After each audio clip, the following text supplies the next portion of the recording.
Star Trek just called out one of Captain Picard's worst quirks, and honestly, he had it coming.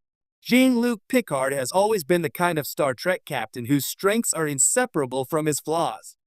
He's brilliant, commanding, and intellectually sharp in ways few leaders could ever match, but he's also a man of rigid habits, stubborn tendencies, and personal quirks that sometimes rubbed his crew and fans the wrong way. Recently, Star Trek leaned into that truth, directly calling out one of Picard's most infamous quirks. And honestly, it was a long time coming. The franchise has always had fun teasing its captains, whether it's Kirk's legendary ego, Janeway's obsession with coffee, or Archer's occasional naivety about the wider galaxy. But when Star Trek zeroed in on Picard's most consistent personal tick, it felt both hilarious and strangely validating. Fans have whispered about it, joked about it, and even lovingly roasted it for decades. Now, Star Trek itself has finally acknowledged it outright.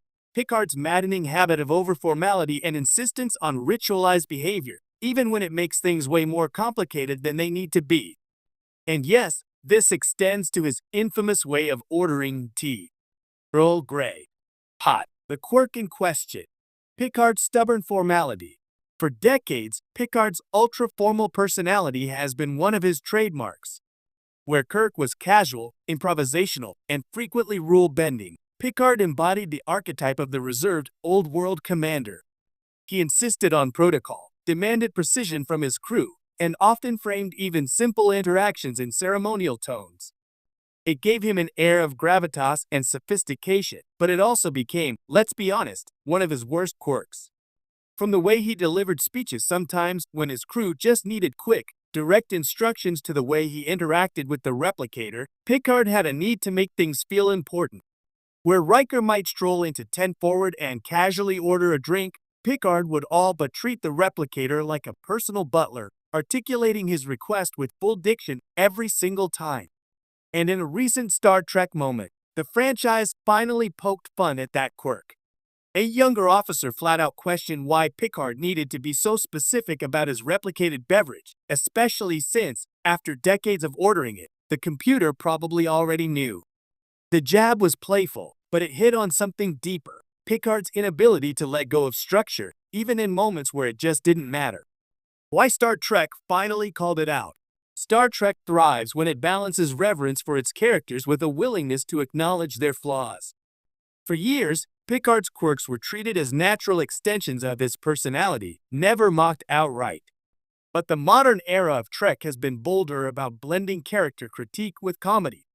Just as Strange New Worlds has no problem ribbing Spock for his hyper-literal mindset, Star Trek, Lower Decks, and Picard itself have been unafraid to spotlight Jean-Luc's foibles.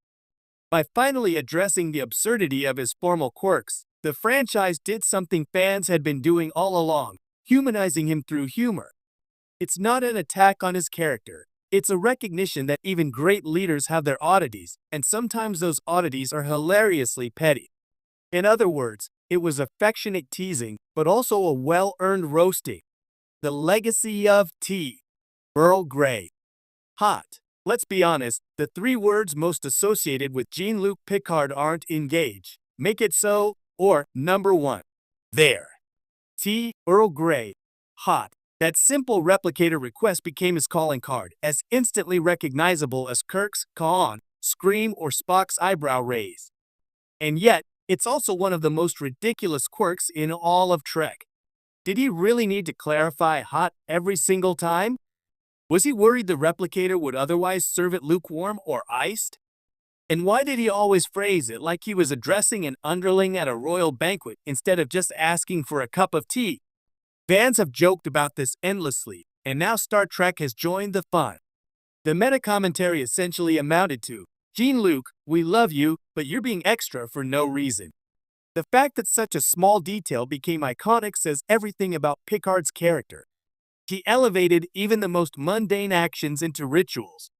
Drinking tea wasn't just about hydration. It was about order, comfort, and control. It was the same mindset that led him to stage Shakespearean speeches on the bridge in moments of crisis, and insistence on framing his world with a sense of grandeur. When quirks become flaws, Picard's quirks weren't just comedic, they sometimes bordered on frustrating flaws.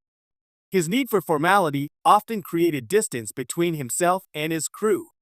In the Next Generation's early seasons, this was especially clear. He rarely socialized with his officers outside of duty, resisted attempts at personal bonding, and treated the captain's chair like a throne of responsibility rather than a command station. This rigidness occasionally backfired. In episodes like Family, Tapestry, and Lessons, we saw the emotional consequences of Picard's inability to break from formality. His quirks weren't just endearing, they were walls he built around himself. They protected him from vulnerability, but also kept him isolated. So when Star Trek recently poked fun at these habits, it wasn't just lighthearted teasing. It was a reminder of how Picard's quirks shaped his life, for better and worse. Why, he had it coming. Here's the truth. Picard absolutely had this coming. He had decades of screen time to evolve, to relax, to stop telling the replicator to heat his tea every single time. And yet, he never did. He leaned into his quirks harder than ever.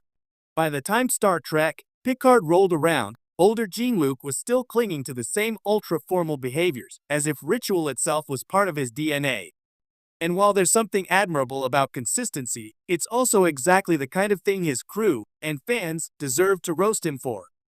After all, nobody likes a boss who insists on giving a dramatic speech before approving shore leave, or who can't just say what they want like a normal person. Picard's quirks made him great, but they also made him ridiculous.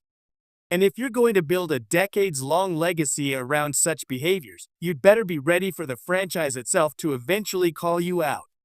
Why this works for modern Star Trek. The call-out wasn't just funny, it was quintessentially Star Trek. This is a franchise that thrives on exploring humanity through both seriousness and humor. Pointing out Picard's quirks doesn't undermine his greatness. It enhances it by acknowledging that even legends are human.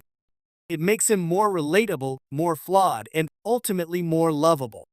Modern Trek has leaned heavily into self-awareness, from Lower Decks' meta-commentary to Strange New Worlds' comedic beats. By shining a spotlight on Picard's quirks, Star Trek showed it can still laugh at itself while respecting its icons. And fans? We're here for it. The bigger picture, quirks as legacy. Every Star Trek captain has a defining quirk. Kirk had his ego-driven theatrics. Janeway had her caffeine addiction. Sisko had his fiery temper and baseball fixation. Archer had his loyal beagle, Porthos. Picard's quirks may have been frustrating, but they also cemented his legacy. They became shorthand for his personality, the controlled, disciplined, stubbornly consistent captain who turned everything, even ordering tea, into ritual. So when Star Trek finally called him out, it didn't diminish it. It reminded us why he mattered. His quirks were part of his story, and in the end, they helped make him one of the most unforgettable captains in Starfleet history. Conclusion: Picard, roasted at last. For decades, Captain